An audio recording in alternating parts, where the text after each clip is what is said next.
Materi Bahasa Indonesia kali ini yaitu tentang narasumber dalam wawancara. Narasumber bertugas memberikan informasi yang dibutuhkan pewawancara dengan menjawab pertanyaan.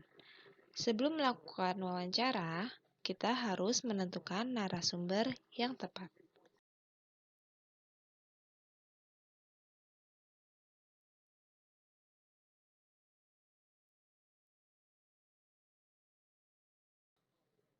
Narasumber yang kita wawancarai sebaiknya memenuhi syarat berikut.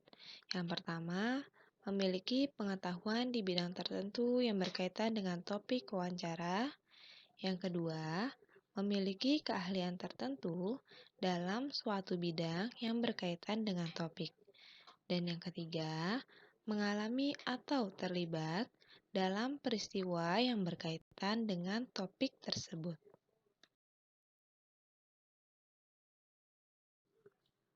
Berikut sikap-sikap pewawancara yang baik terhadap narasumber. Yang pertama, memperkenalkan diri kepada calon narasumber serta menyatakan maksud dan tujuan dengan jelas. Yang kedua, meminta kesediaan seseorang untuk menjadi narasumber dengan bahasa yang santun. Yang ketiga, menepati janji wawancara dengan narasumber pada waktu dan tempat yang telah disepakati. Yang keempat, melayani narasumber dengan baik, misalnya memberikan makan atau minuman saat wawancara. Yang kelima, berbicara menggunakan bahasa yang santun dan interaktif saat wawancara. Yang keenam, mengajukan pertanyaan dengan jelas serta mengulangi pertanyaan jika narasumber kurang paham. Yang ketujuh, tidak menyela atau memotong penjelasan narasumber saat menjawab pertanyaan. Dan yang kedelapan, mengucapkan terima kasih setelah melakukan wawancara.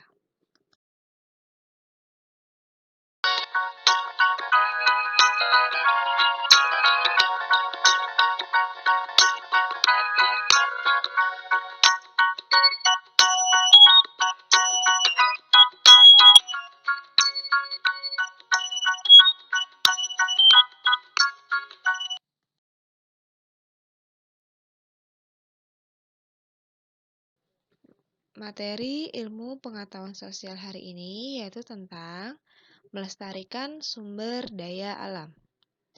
Burung cendrawasih adalah burung khas Indonesia yang ada di kawasan hutan tropis Papua dan sekitarnya. Hal inilah yang menyebabkan burung tersebut dikelompokkan ke dalam satwa endemik. Burung cendrawasih termasuk ke dalam marga Paradise, yang jika diterjemahkan artinya burung surga.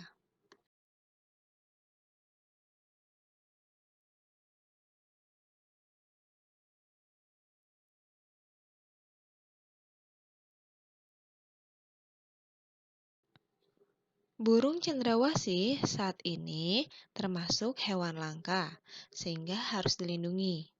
Mari kita ikut serta melestarikan burung cendrawasih dengan cara tidak memperjualbelikannya, tidak memelihara burung cendrawasih perorangan, dan tidak merusak habitat aslinya di hutan.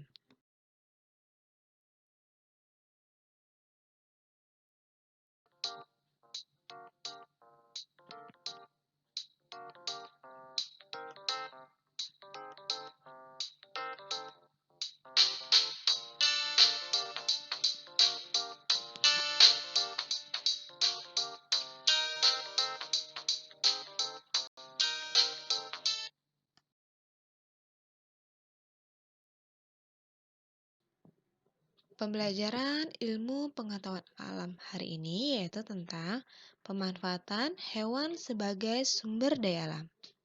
Hewan dimanfaatkan sebagai bahan makanan, bahan obat-obatan, dan dimanfaatkan tenaganya oleh manusia.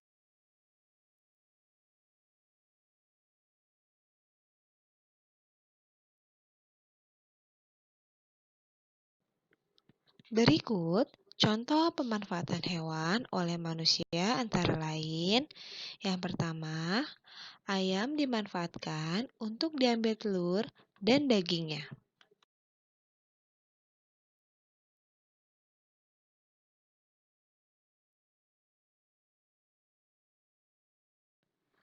Yang kedua, kerbau dan sapi dimanfaatkan untuk diambil dagingnya dan tenaganya untuk membajak sawah.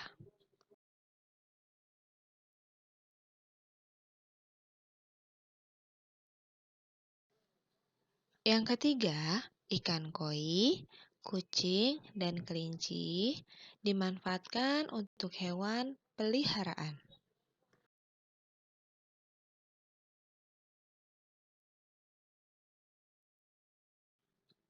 Yang keempat, hewan juga berperan dalam menjaga keseimbangan alam. Ular memakan tikus, sehingga jumlah tikus di sawah tidak berlebihan.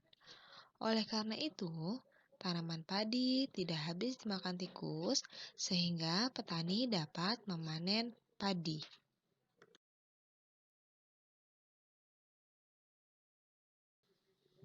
Ular di sawah berfungsi menjaga keseimbangan alam, yaitu keseimbangan jumlah tikus dan tanaman padi.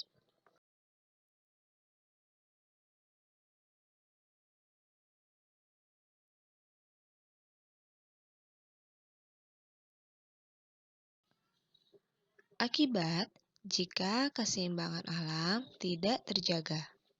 Sebagai contoh, ular sawah musnah atau hilang dari sawah, tikus sebagai hama padi tidak ada pemangsanya lagi, jumlah tikus akan semakin banyak, dan akibatnya tanaman padi akan habis dimakan oleh tikus.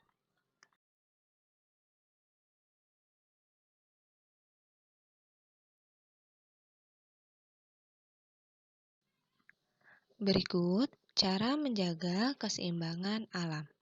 Yang pertama, tidak memanfaatkan hewan secara berlebihan. Hal ini mengakibatkan hewan tersebut menjadi langka atau punah. Yang kedua, menjaga habitat atau tempat hidup hewan. Dan yang ketiga, tidak membeli barang yang berasal dari bagian tubuh hewan langka.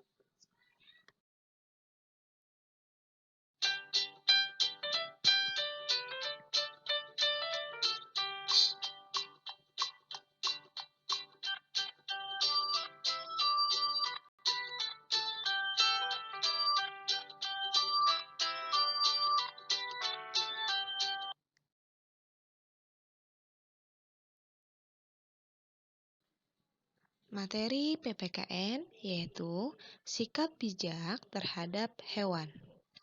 Hewan peliharaan termasuk makhluk hidup. Kita berhak memiliki hewan peliharaan, tetapi kita juga wajib merawatnya ya. Nah, kalian bisa membaca teks si putih di buku kalian, yaitu halaman 174 ya.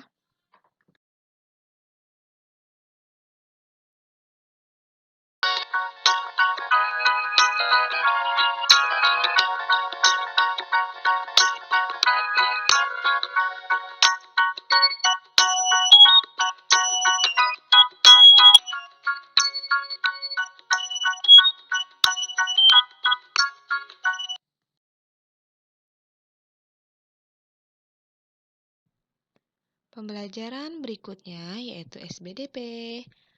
Langkah-langkah membuat mozaik ya.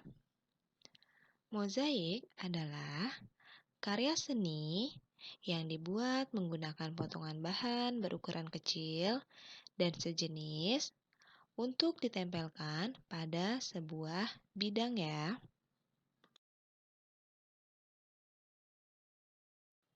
Berikut contoh membuat karya mozaik. Yang pertama, siapkan kertas origami, kertas kosong, pensil, dan lem kertas.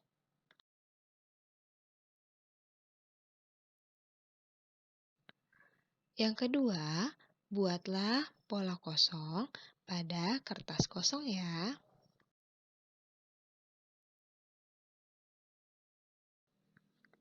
Yang ketiga, sobeklah kertas origami menjadi potongan-potongan kecil.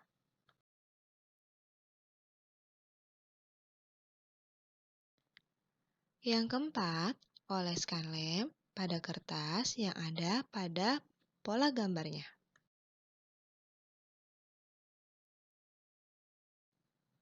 Lalu, yang kelima, tempelkan sobekan kertas satu persatu pada pola gambar.